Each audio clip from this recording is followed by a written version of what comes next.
Heroes and Patriots, a program about national security, intelligence, and foreign policy. Today is Thursday, January 6, 2022, and we are streaming live from the studios of KMUD Community Radio in Northern California. I'm Mary Massey with co-host John SAKOWICZ. Happy New Year, John. Happy New Year, Mary, and Happy New Year to our entire audience here listening to the broadcast in Northern California and listening to the web stream throughout the country and the world. Just a quick plug again for the station. Really hope that during the Christmas season, during the holiday season, we gave memberships to the station, KMUD. Mary and I have been working with the Netflix crew this week, and we reminded them that Netflix was featured a couple of times in the Netflix documentary Murder Mountain. We are a station that punches above our weight. We're a small station. We're mainly volunteer driven. We get a little seed money from the Corporation for Public Broadcasting, but we're like a lightweight fighter fighting in a heavyweight division. We bring the goods. We bring the fight. Please become a member of KMUD Radio and support this effort to bring the fight to the world, to speak truth to power. Please become a member in 2022. Today's show and all programs will be archived right here at kmud.org and at our program website, heroespatriots.org. As mentioned by Tanya, we invite you as listeners to call in with questions. Our number, 707-923-3911, will take as many as possible. And we do ask that you be brief so as many can call in as we can allow. Tanya Harlick is our engineer today. Thank you, Tanya, for sitting in for Dorothy. She's already given the disclaimer, but I'll just mention views and opinions expressed during this program do not necessarily reflect those of the board, staff, or volunteers of KMUD Community Radio. Today we will look at the trial and conviction of Ghislane Maxwell with Marlon Ettinger and Catherine Waters. Ghislane Maxwell was convicted last week for 4 of the 5 counts against her. We begin our program with Marlon Ettinger. He has covered the Maxwell trial and is writing a book on U.S. versus Maxwell. We now welcome to the program Marlon Ettinger. Marlon? Hey, how's it going? How are you? I am. Just fine. Good morning. And I think you're in New York with us, aren't you? I am in New York. Wonderful. And like you mentioned, I've been at the trial for the past month, and the verdict was actually 5 of 6 counts. So she's facing up to 65 years in prison, depending on the sentence. Well, since you were in the room and covering some of this, I wanted to know your reaction to the verdict, first of all, but then the subsequent wrinkle in that one of the jurors was himself a sex abuse survivor, and now Ghislane Maxwell's asking for a new trial. The verdict came as sort of a relief because we'd been waiting for this verdict for days, and, you argue yourself into circles about what might happen. Some people are thinking all the charges are going to be dismissed. But it made sense to me that they got the verdict they did because it came down to whether or not the jurors believed, the accusers who testified at the trial. And they all did. They all were very believable and corroborated. And I think that's why they convicted. And there were some victims who were not allowed to testify. Why was that? Well, that's a good question. Specifically, Virginia Giuffre, who has been in the media a lot for, going after Epstein and a lot of civil litigation, she was prepared to testify. The prosecution even brought this up at one point during the charging conference, but neither side called them. The defense would say that the reason for that was because they say that she has credibility issues. But then you'd think that they jump to bring her up to, expose her on cross-examination, and they didn't either. So that is a very good question that I don't know the answer to. But maybe they just both assumed, she could say things that would hurt both the defense and the prosecution's case. So they both just decided not to touch her. As for this juror question, that is very interesting. This juror who's going by Scotty David, 35, right, and he works in finance. He spoke with The Independent first, the British newspaper, and he disclosed, that there had been questions in the jury over some of the girls' stories and some of the details being a little contradictory. But he said, he had been sexually abused, and that, that's how it is when you're traumatized. You remember the whole, you remember the main thing that happened, but maybe you're not certain on the details. And Right. that swayed some of the jury. So he talked about that to a few other papers too. And now, the Ghislane Maxwell's defense lawyers have filed a motion to bring a new trial because they say that, well, a lot of the letter is redacted, but you can assume the argument that they're making is that he didn't disclose that on his jury questionnaire, where there was Right. a question, number 48, about, have you or any family member been experienced sexual abuse or harassment? We don't know the answer to that yet, and there's a hearing, or rather, there's a deadline set for motions between the prosecution and the defense, and we'll sort of know the answer to that, arguing in favor or against a new trial, and we'll know the answer to that by February 9th or after. February 9th, okay. Well, that's a big deal. A tainted juror is a big deal. I mean, this is going to be an interesting hearing. Don't you agree? Yeah, and it's not just one, actually. The Times and the Daily Mail reported there was another juror who, Scotty David said, also told the jury that he had, experienced sexual abuse. So I don't know if if the defense is going after them too. Most of their letter is redacted, but there's two avenues there at least. So I guess they feel like if they had, and I think the first juror you mentioned, Scotty David, said he first didn't see it, but then he did respond, yes, in the positive, he had been sexually abused. I'm guessing they wouldn't have sat as in the jury pool if that makes them tainted. Is that right? I'm not sure on that. There's a couple of follow-up questions to question 48, 48A and 48B, where they then ask, given that you've had this experience, do you think it would, impair your ability to be an impartial juror? So maybe, they still would be allowed in.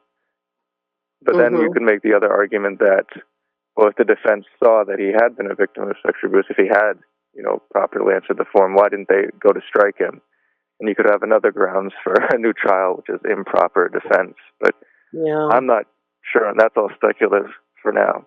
Right. In any event, he's retained a lawyer. He has a lawyer now, the juror. Right.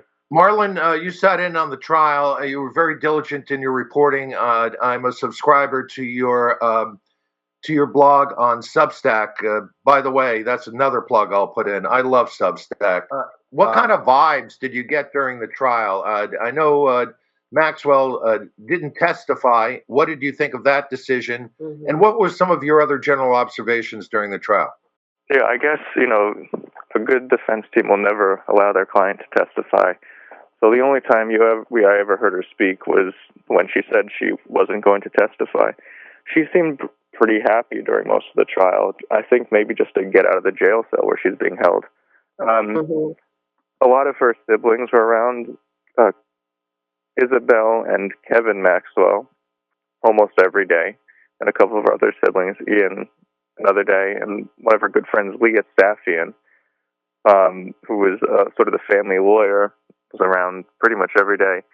And it seemed like they were coordinating with the defense team a lot. I noticed they were always going in and out of the defense chambers up on the 5th floor, and they would often talk with the defense lawyers, her family. So that was very interesting to me. And Leah Safian, for people who don't know who she is, there was that famous picture that came out while Maxwell was no one knew where she was, of her at In and Out. And I don't know if people know about that picture, but she's reading a book about, the CIA in this picture. And apparently this picture was photoshopped, actually, and it was Leah Safian who did it. She was never in California at an In-N-Out burger, but apparently it was to throw the scent off where she was, or some harebrained scheme. The trial was very interesting, but the trial didn't provide a lot more answers to people who are interested in the case about some of the more broader implications of the case. The prosecution was really narrow. I just tried to prove that these 4 accusers who they had testified had been abused, and that Maxwell had facilitated the abuse. So they didn't get into other questions. When big names came up, it was more often the defense that was actually bringing them up. Sort of, I think, as part of their strategy to say, well, look, all these respectable people respected Epstein. It's no surprise that Maxwell did too. She was just duped into believing him. There weren't a lot of answers to new questions from the trial. Right. Yeah. So that's where I'm going with my question. What questions weren't asked and answered during the trial, and one of the big ones, and we'll get to the connection to blackmail and possible espionage in a second, and the connection to possibly the CIA or Mossad. But the setup question is, why was only Maxwell charged and tried? In August of 2019, Vanity Fair reported in a wonderful article, unsealed Epstein documents reveal powerful men and disturbing new details. Why haven't any of the clients been charged? You have the global a who's list of the global power elite, including Trump and Clinton, on that list. Why haven't they been charged? And I ask this question because if you were to go to a street prostitute, if you were to I don't know, pick up a hustler or a hooker, in any of the red light districts in any city, there's a good chance you're going to be arrested as part of a local police sting operation. Right. And they not only charge the prostitute or the hustler, they charge the John. Why haven't any of the Johns been charged in the Epstein-Maxwell case? It was 3 of the counts in this trial were conspiracy counts. And while you only need 2 people to make a conspiracy, so in this, I think Epstein and Maxwell, you can have much more people, and there definitely were more people, but the prosecution never made an attempt to bring in any other conspirators. There was one in particular named Sarah Kellen, who was an assistant to Epstein and who organized a lot of this trafficking and bringing these young girls, to him for abuse. And she came up a lot during the trial. This one witness, Carolyn, testified that she had taken pictures of her when she was nude pictures of her when she was underage, that she had organized some of the travel, and came out she sent packages. So she's a likely target for prosecution. But I learned that the prosecution had never tried to contact her, or rather had never tried to bring her in as a witness. You'd think she'd be a perfect witness for the prosecution. Right. And the defense, funny enough, wanted to bring her in as a witness, because their argument, and this might be why the prosecution never brought her in, because their argument was that it was actually Sarah Kellen who was the one organizing all this trafficking, not Ghislane Maxwell.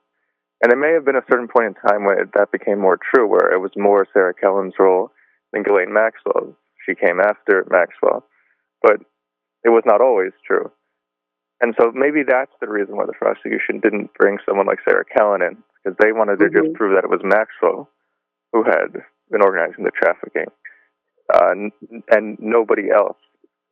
Right. So maybe if you look at it from their perspective, they just wanted to prove it was Maxwell. There was nobody else. It was like in 2008, going back to intelligence connections, when Alexander Acosta was the U.S. attorney who gave Epstein the sweetheart deal. He said that the reason he did that was because he had been told to back off, that there were intelligence connections. So maybe they're thinking if they bring up any of these other connections, they won't be able to prosecute her. They'll have to back off. Mm-hmm. Same sort of dynamic. Just, there's been speculation that whether or not Ghislane Maxwell will roll on these wealthy individuals who, were, in a sense, to use John's word, the Johns. And do you think right now she's convicted guilty and waiting sentencing, but in spite of the fact that she's asking for a new trial, do you think it's inevitable that she will name names and cut a deal? Right. I think if she was going to cut a deal, it would have been before it ever came to trial. Even with anything mitigating, I think her minimum is something like 45 years in prison. So maybe if there's a new trial, she'd try to cut a deal beforehand. But I just don't see it happening, her cutting a deal. she had plenty of opportunity to cut a deal. One of her defense lawyers was actually a guy named Christian Everdell. He used to be a prosecutor for the Southern District of New York. And when she hired him, there was a lot of speculation that she was going to try to cut a plea deal because, Everdell had plenty of contacts in the prosecution's office, and he'd done some of this type of stuff before. But that never came to pass. So I don't know what would change that would make her cut a deal now. I mean, you could say the fact that she faces decades in prison, but she faces decades in prison no matter what. Mm-hmm. Yeah, and she's no spring chicken. She's 60 years old, right? Right. That's right. On Christmas Day, she turned 60 years old last year. Yeah. I just want to read a quick list of some of the Johns, as I understand them to be. Donald Trump, Bill Clinton, Bill Gates, hedge fund billionaire Glenn Durbin, former New Mexico Governor Bill Richardson, former Secretary of the Treasury and former President of Harvard Larry Summers, Steven Pinker, Prince Andrew, Alan Dershowitz, billionaire Victoria's Secret CEO Les Wexner, J.P. Morgan banker Jess Stanley, former Israel's Prime Minister Enad Barak, real estate mogul Mort Zuckerman, former Maine Senator George Mitchell, Harvey Weinstein, and on and on and on. This is disgusting, and it's sexist. I will say it. It is blatantly sexist that they charge a woman Maxwell and do not charge a single man. Well, listen to this. One of the most interesting pieces of testimony that I heard, and that they never followed up on, was this woman, Carolyn, who, she was the sixth count in the case, and Ghislane Maxwell was convicted of sex trafficking her. That count alone faces like 40 years. Mm-hmm. And she mentioned, she had been asked at one point, who saw you naked in Epstein's Palm Beach house? And she said, Jeffrey Epstein, Ghislane Maxwell, and two of his friends. And, you wonder who are, and that was never followed up on that detail. Who are these friends? She was 14, 15 years old. Who are these friends of Epstein that saw her naked in his house? I'm assuming they were clients of Epstein's, people that she had been trafficked to as well. But we had no follow-up on any of that. And you mentioned Glenn Dubin. The defense actually brought in Eva Dubin, his wife, as one of their defense witnesses. And Eva Dubin has been accused of participating in some of this group sex with these underage girls. And the defense brought her in to actually deny that. They asked her, have you been involved in this? And she said, of course, she said no. But that was a big moment when she came in because we thought we were going to get some more information. But of course, the government, on their cross-examination, didn't go into what she might have done. Instead, they said, well, don't you have a memory issue? She said, oh, yes, I do. I said, okay. And that was it. Yeah. We only have about 7 more minutes, and we do want to cover an aspect that, has sort of floated away given all this, the charges of sexual trafficking and so forth. But you have studied Ghislane Maxwell for at least 5 years, and I know you've dabbled with, following what was going on in Jeffrey Epstein's life. Reports have it that he was selling arms, and one of the ways he got his money was by selling arms through Robert Maxwell's, Ghislane's father, in cooperation with him, to the Saudis.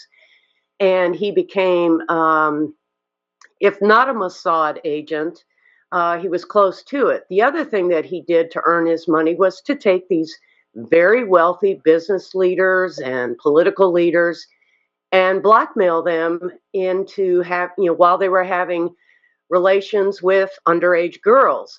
Are you familiar with that, and would you comment? Yeah, I'm definitely familiar with that. There's a lot of compelling evidence that would make you think that blackmail angle is true. For instance, in his Palm Beach house, before it was raided in the early 2000s by the Palm Beach police, there were all these wires and audiovisual cables that were like hanging out, which all the cameras had been taken away. So there were cameras in every room, including all these little rooms, which were like guest rooms, but they looked kind of like motel rooms. They all looked the same, and there were cameras in all these rooms in this house. There is the fact that he did have all these connections to intelligence, but it's the sort of connections that it's kind of hard to prove. Like, it seems so obvious, but not really anybody has spoke about it being true. You have Alexander Acosta, who said that Epstein's intelligence. You have this guy named Ari Ben Menashe, who I think has also said that Epstein. Right. He was a worked for Mossad agent, but was he? Menashe isn't 100% credible, though I do believe a lot of what he says. Menashe. You have the fact that Robert Maxwell was either an agent or an asset of Mossad, who was Ghislane Maxwell's father. Right.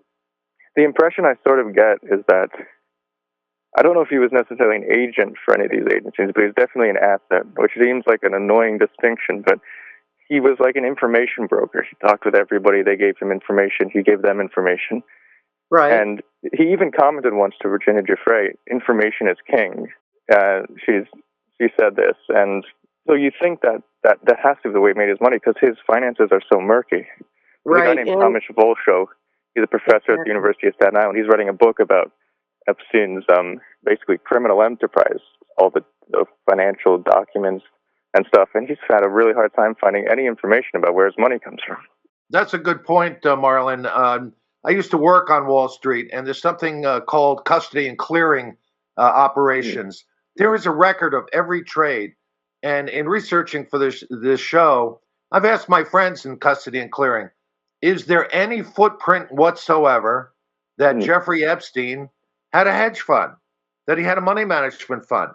And there is none. There is no record of a single trade that he made. So he got his money from someplace else. It was not on Wall Street. It was laundered. Yeah. Do you have a comment on that? He got his money managing Les Wexner's fortune, Victoria's Secret limited billionaire. But for a long time, Les Wexner was his only client. You know, Les Wexner was a very political guy. He was big with Republican politics in Ohio. I mean, he donated to every side, really. He was big on pushing the Iraq War. He had these, very pro-Israel political beliefs, right-wing political beliefs. So you have to wonder what services he was providing to Les Wexner, who had no shortage of good financial planning consultants. Right. Well, we have about 2 more minutes with you, Marlon, and this has been a really interesting topic, and it would be perhaps interesting to have you back after your book is out. I wondered if you would just briefly mention where your book is and what it's about, and then we'll say goodbye. This is the time to plug yourself, Marlon. Definitely. You can read all the reporting at footnotesnews.substack.com. I put a post up almost every day about the trial, and now I'm looking into the Virginia Giuffre versus Prince Andrew story, as well as some other stuff related to France, which we didn't even get into, but there's a whole Epstein story there. And then you can also follow me on Twitter at Marlon Ettinger, MarlonEttinger. That links to all the stuff. Wonderful. Well, as mentioned, Marlon Ettinger has followed the trial and has been following the Epstein-Maxwell relationship for years. And we look forward to hearing more about your findings and reading your book. Yeah, we'd love to have you back, Marlon. This is a continuing story. And you've been right. Yeah, you'd been right on it. So please promise to come back. I promise. So we're going to take a brief pause at 27 minutes past the hour and be back with our next guest, Catherine Waters.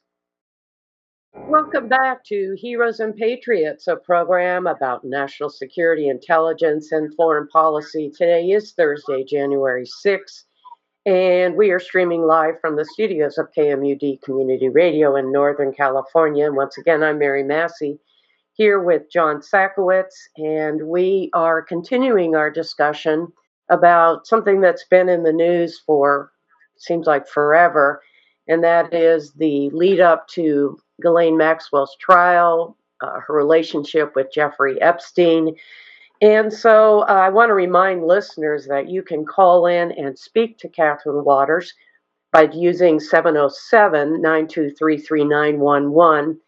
And we ask that you keep your phone calls brief. So, John, we have Catherine Waters on the line. She is with One Great Work Network. Catherine, are you with us? Yes, I am, Mary. Thank you so much for inviting me. Absolutely. Thank you for appearing on the show. I'll get the first question in because I have 5 daughters, and I'm a default feminist. We have a list of clients that is a mile long of Jeffrey Epstein's and Ghislane Maxwell's sex trafficking operation, Donald Trump, Bill Clinton, Bill Gates, hedge fund billionaire Glenn Dubin, former New Mexican Governor Bill Richardson, former Secretary of the Treasurer and President of Harvard Larry Summers, the Harvard lawyer Alan Dershowitz, Prince Andrew, J.P. banker Jess Stanley, former Israeli Prime Minister Ehud Barak, and on and on and on.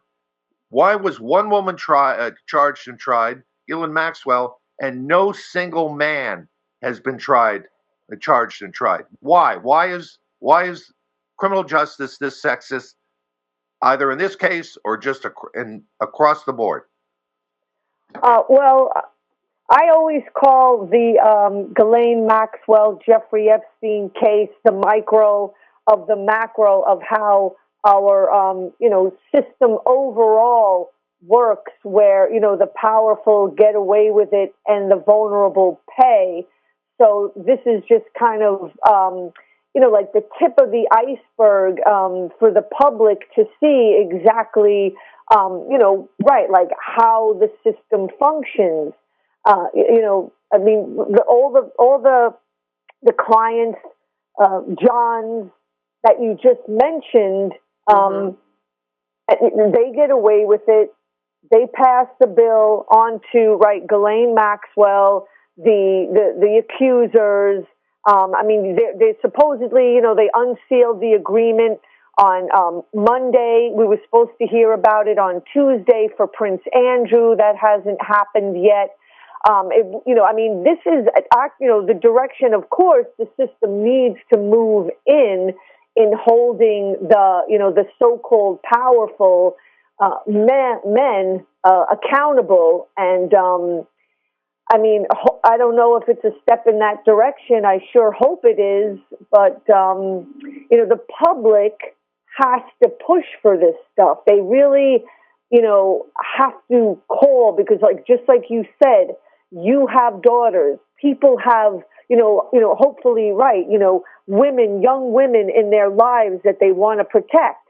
And, all of us basically are, I believe, abuse victims of this entire system. But the young, vulnerable youth, they kind of take the brunt of the abuse. Right. Go ahead, John. What you sat in during the trial almost every day. What were some of your general observations?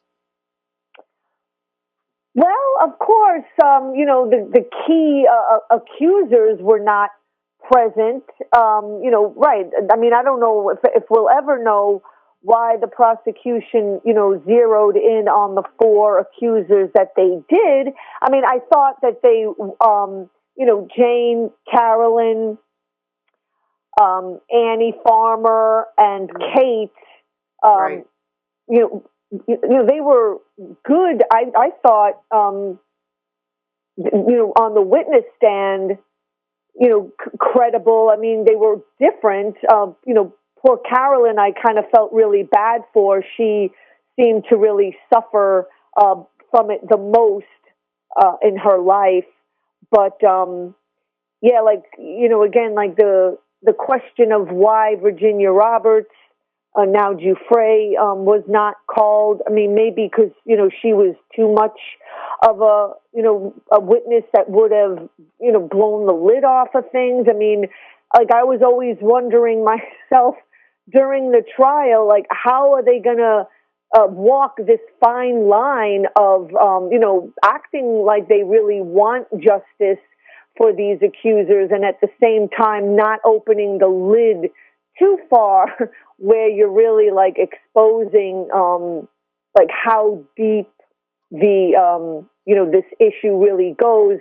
And I just want to mention for people that aren't familiar, before Jeffrey Epstein, there's a case, it's called the Franklin Credit Union scandal that happened, back in like the 80s, also maybe even into the 70s in Omaha, Nebraska, at this credit union called the Franklin Credit Union, run by this like politician guy, Larry King. I mean, it was in the White House. They had like prostitutes going. If you look it up, there's, hopefully still be able to find some information about it. There's 2 books written about it. One is The Franklin Cover-Up. The other one is The Franklin Scandal, by Nick Bryant, who I'm pretty familiar with.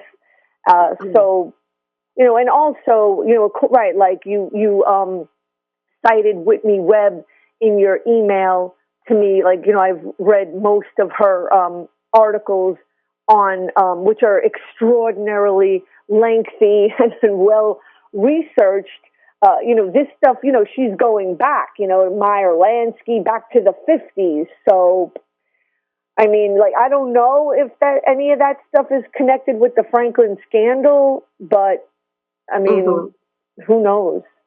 It's 36 minutes past the hour, and this is Heroes and Patriots, and we're speaking with Catherine Waters, who covered the trial of Ghislane Maxwell. And one of the areas that we spoke with on with the previous guest was the high-powered people who have been possibly blackmailed because Epstein was very connected to Ghislane's father, Robert Maxwell, who was an operative for Mossad, and many political leaders, business leaders, wealthy people who rubbed elbows with other wealthy political leaders. Epstein set about blackmailing these folks. Do you think that Ghislane would ever have it within her to report on this or talk about this? Or literally to flip on Epstein and flip on her father? Sorry, can you just, I'm not sure I understand exactly what you're asking. So you talk about the good work of Whitney Webb, and we're going to have her on. We're going to have her on the show in the future. She wrote a wonderful article. It's called "Mega Group: The Maxwells and Mossad: The Spy Story at the Heart of the Jeffrey Epstein Scandal." Let me repeat that. It's essential reading. Whitney Webb, the Mega Group, Maxwell's and Mossad, the spy story at the heart of the Jeffrey Epstein scandal. Do you think the vibes you were getting from Maxwell at the trial, do you think she would ever flip on Jeffrey Epstein and flip on her father and just blow the doors open on the connection between, this sex trafficking and blackmail and espionage and Mossad? No. Wow, that was pretty quick. Why are you so definitive? Well, I was just reading something on that. I apologize for not being able to recollect where she said that she's not going to name names for a lighter sentence or anything like that. I apologize for not, I was just reading it somewhere. Of course she's appealing. I definitely don't think she will. Yeah. It would be great. Yeah. So again, I want to refer readers to Whitney Webb. We'll have her on in a future show. But the main thing, the main point that Whitney Webb was making was that the main goal of the Epstein-Maxwell operation was to blackmail prominent individuals. And it's important to mention that it was state-sponsored. It was sponsored by Israel, and it involved compromising politicians and individuals in finance and in power so that they would be supportive of policies pursued by Israel. And sexual blackmail is nothing new to Israel. It's in their playbook. It's got a long history in Israel. It's one of their favorite tactics. And Epstein and Maxwell were merely using that same playbook, but on a grand scale for the benefit of their sponsors. So, I just wanted to, I mean, they have the black book, so do they really need her to necessarily, spill the beans, anyway? Tell us what's in the black book. Yeah, tell our listeners what's in the book. Well, again, they redacted and sealed a lot of things from us, and anything that they did show, was pretty much redacted. But the defense, they did mention Donald Trump and Bill Clinton. I mean, they were the ones naming them in the courtroom. The pilots. One of 30 years, the other one of 28 years, of course, said they didn't see anything, which is ridiculous. You talk about the airline pilots that on a private plane. Yeah, and Juan Alessi, the house manager. I mean, they can't, that's what I'm saying. They can't tell the truth. They can't say that they saw anything. They can't say, they have to lie. They're all saying that all the teen, I'm just going to call them teens or accusers, looked like they were over 20. They looked like young women. That's all that they kept repeating, which is, of course, they have to lie, because if they don't, then they're setting themselves up to be accomplices to sex trafficking. Well, I suspect that Ghislane is a little worried for her life, if because she knows a lot. And my understanding is that the Israelis have the tapes that Jeffrey Epstein recorded of these individuals compromising political leaders, business leaders, very, very high-powered people. That is now in the hands of the Israelis. I suspect she's very worried, because my understanding is that Robert, her father, was probably killed by the Mossad. Yeah, pushed off in the back of his yacht. I want to come back. I want to circle back to the father, Robert Maxwell. First of all, Robert Maxwell wasn't his real name. He was a Hungarian Jew. He was a totally invented person. Totally invented. And Seymour Hersh wrote a wonderful book, The Samson Option, Israel's Nuclear Arsenal and American Foreign Policy.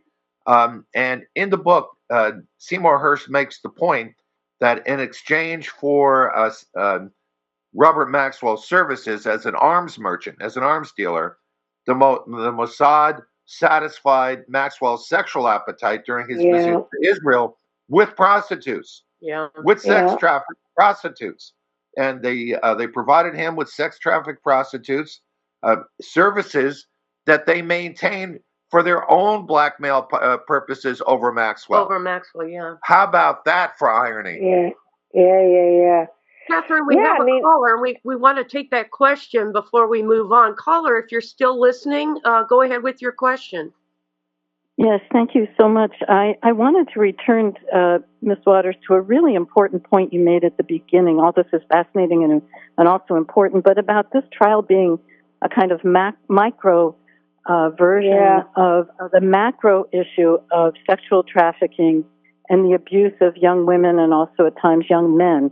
And I'm just wondering, because you talked about how they were suffering during the trial, listen to the accusers. I would like to hear your perspective on what kind of justice would best serve those young people who are sexually abused, and how do we move forward to prevent such abuse? And sexual trafficking, as John and I have talked about with us for a very long time. How do we move forward now to try to prevent this happening in the future? Is there anything that can be done? I mean, that's what I pretty much focus on, every day of my life.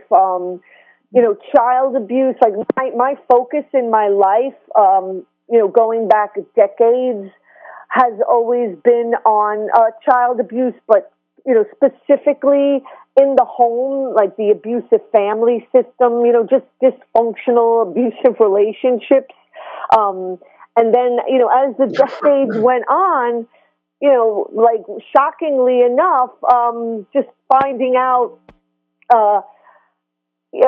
basically that the vulnerable, I'm just going to say vulnerable people, I'm going to, stick to the United States, even though it is global, are just the scapegoats for the, so-called elite. Like the whole system is inverted. I've concluded, a while ago that we live in a gigantic, like, abusive relationship. And, instead of the people in power being here, for the people, it's completely the other way around. And it's been like that, increasingly over the decades. But to answer your question as like, how do we change it? I believe, and could only hope, so I'm just going to kind of separate everything. Like, you have the vulnerable people taking the brunt of the abuse. You have the so-called, elite at the top, being the biggest abusers. And then, in between there somewhere, you have varying degrees of, people enabling the people at the top and, enabling them to abuse the people at the bottom. And those are the people that need to stop doing that. Those are the people who need to, protect the people at the bottom and challenge and, resist the abusers at the top. I mean, there's a lot of unconsciousness in the world. People are just, decade after decade. I mean, I saw this, like, this is why I studied, this stuff all my life. I had experiences with it myself early on, which is, what really ravenously drove me to focus on these subjects and dot the I's and cross the T's, like, you can't even imagine. And, it just doesn't matter. Like, right and wrong don't matter. Science doesn't matter. Math does not matter. What matters is who's got the power, Right. who's got the leverage. The people who have the leverage are always right. The people without the leverage are always wrong. Even the law doesn't, Catherine, And even the law stop. doesn't matter. Even the law doesn't matter. Jeffrey Epstein got a sweetheart deal and a free pass. Back when he, was given house arrest basically for when he was busted the first time. We have another caller who is dying to speak to you. Caller, go ahead with your question if you're still with us. Hello. Yes, go ahead with your question for Catherine Waters. Oh my God, I'm so grateful for you people talking about this stuff. And Thank you. I wanted to bring up Woodrow Wilson. Have you talked about him yet? No, we have not. Okay, Woodrow Wilson was installed by the same bankers that are behind this whole Epstein-Maxwell sex blackmail. And Woodrow Wilson was all about political sex blackmail. And so you'd think that, anyone with any historical awareness would be making a connection about this with the Epstein-Maxwell situation. But because of control of the media, they don't touch this with a 10-foot pole. Because what did we, the people of the United States of America, get out of Woodrow Wilson's political sex blackmail by these same bankers? We got the Federal Reserve, okay? Yeah. Thank you. Right, that they control everything with. We also got U.S. entry into World War I. Woodrow Wilson, these bankers had him campaign on the idea of keeping us out of World War I. Because, of course, that's what everybody in America wanted. Why would we want to get involved in Europe's war, right? And so, but of course, that was just complete lies. And this is the bottom line. You guys, it's so much important for you guys to be talking about this because people just can't believe how big this lie is. Okay, this last caller was talking about how she studied this her whole life. Everybody that's been studying this, they don't understand that they're not getting the information. They're not being exposed to the real information that these people at the top don't want you to know. So they think that they're getting it. It's like you hear Jon Stewart all day long complaining about, that the Harry Potter stuff is anti-Semitic, but it's like you can't. Anyway, just thanks for talking about this, what's and your don't first forget name? about the historical context of, we got the Caller? Balfour Declaration out of Woodrow Wilson. A lot of people don't understand how the Balfour Declaration came out of Woodrow Wilson, but it did. Just because people don't know the details about all these things, income tax, it's like that all came from political sex blackmail. And the mega group of Les Wexner, he's in the news today. I don't know if you guys have brought this up, but Wexner is in the news today. And the most important part of the story on Yahoo News was that the judge ruled that Wexner could only testify for 1 hour. I was like, oh, that's classic. They don't want Wexner, who's the founder of the mega group, which is a group of exclusively Jewish billionaires, 20 American Jewish billionaires that he founded with Bronfman, the organized crime guy, that to lobby politicians, and Epstein Maxwell's tapes are all else part of lobbying. They tell, and then my friend says to make sure to tell you that make sure I let you know that I'm actually Jewish myself by blood. And I want to thank you people as Jews, or if you are or not. You remind me of Lenny Brenner, the great Jew that wrote Zionism in the Age of the Dictators. It blows a lid off of everything that they tell us in their schools is a lie. Anyway, caller, I'm so glad you called in. This business of the deep state or the shadow government, wherever you want to call it, it's hiding in plain sight. Right. It's hiding in plain sight. Let me repeat that one more time. It's hiding in plain sight. Our President Kennedy, in April of the year in which he was murdered, not assassinated, but murdered, in an address to the Society of the American Society of Newspaper Publishers at the Waldorf Astoria Hotel, explicitly warned of a secret government, members of his own administration that he could not control, and he exhorted the American newspaper publishers to do their own investigations and to report on the shadow government. I will tell you in under 1 minute about how these same people that put Trump into their White House actually killed Kennedy. The same individuals, okay? Tibor Rosenbaum, Israel's hidden Swiss banker, Mossad financier, a guy named Rothschild, Meyer Lansky. These are the guys that owned Resorts International Casinos, okay? Trump is an agent of Resorts International Casinos. When he hit bankruptcy, the guy from Rothschild Incorporated bailed him out. And they even remarked that maybe they could, they liked his showmanship potential. And so later they used him as a showman in their show government. It's like, how come there's no talk about Trump, replacing the CIA agent within Resorts International Casinos? Trump was a nobody until he joined in with the world controllers. But you can't talk about them being the world controllers because then you're just like a conspiracy theory nut. But in my opinion, everybody that doesn't understand this is a wild coincidence theorist. Right. Anyway, and I just think it's so much more flagrant than you're saying. It's like every single part, once you really understand the details of where these people are coming from, about how Kennedy was killed by the same Israeli mafia because he was standing up to their nuclear development. Which still, it's like they don't talk about Israel's nuclear stuff. All right, let's bring this back. There's books about this stuff. Let's bring this back to Epstein. And if you do say it right, you're anti-Semitic. Like you can't give Zionists any well-deserved critical feedback. You can't call a spade without But I mean, it doesn't matter if they call you anti-Semitic because it's just. Of course, it's just baseless words, the facts are the facts, and we need to just stick to the facts and the truth and call it what it is, no matter who likes it. I'll hit you with one more bombshell. We just got out of Afghanistan for what? Opium? Yeah, maybe, right? It's just like the way Her Majesty's fleet went to kowtow the Emperor of China, okay? And this was all done on behalf of a guy named David Sassoon, who cornered the market in opium. This guy's the world's greatest drug dealer by a mile, okay? He had total control of the opium trade.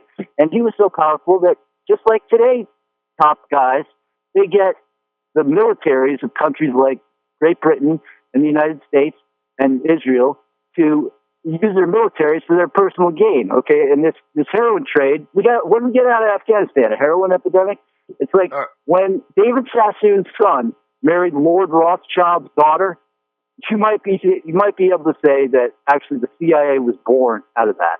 Even though century before the CIA was created. It's like these people have been in control for a long time, and thanks for talking about it. I'll let you guys continue, but you guys are right on. I have to jump in here as kind of like the whole room monitor and bring the discussion back to Jeffrey Epstein and Ghislane Maxwell. So I want to ask our guests, following up on the caller's call, are we governed by a government of blackmail?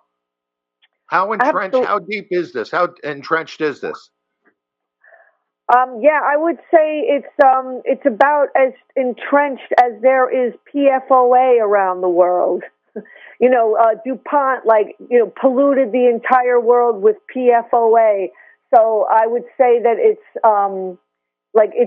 that bad or, worse. I mean, it's like pollution. It's, it's like Fukushima or something. It's contaminating everywhere. And, the people have tolerated it for just way too long and, not paying attention to how, the pollution is just like literally creeping in. And I'm not going to get into, the current events that have been going on and, what's now going on in the last 2 years.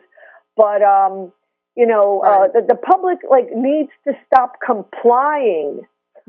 They need to, push back, and, take responsibility, start being the, healthy adults, that, and really, realize and accept the fact that, the government is abusive and it's not in their best interest and it hasn't been in a long time and it's actually been at their expense for, 5+ decades at least.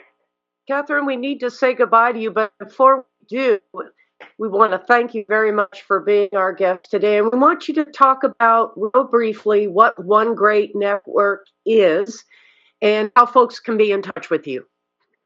OneGreatWorkNetwork.com. That's where I'm a content creator with a lot of other really great content creators.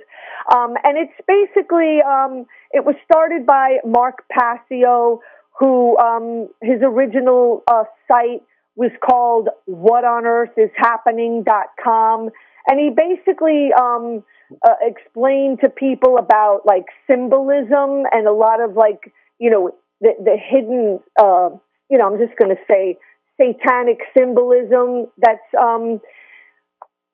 everywhere. And so from that, he started One Great Work Network. And my focus has always been on child abuse and child sex trafficking that, I can't even believe is almost normal in our society.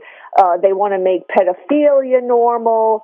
And it's come on, people. I mean, we just really need to get some major exercise in and just pushing this system back, because if it gets any more of a chokehold around the public, it really is going to be too late.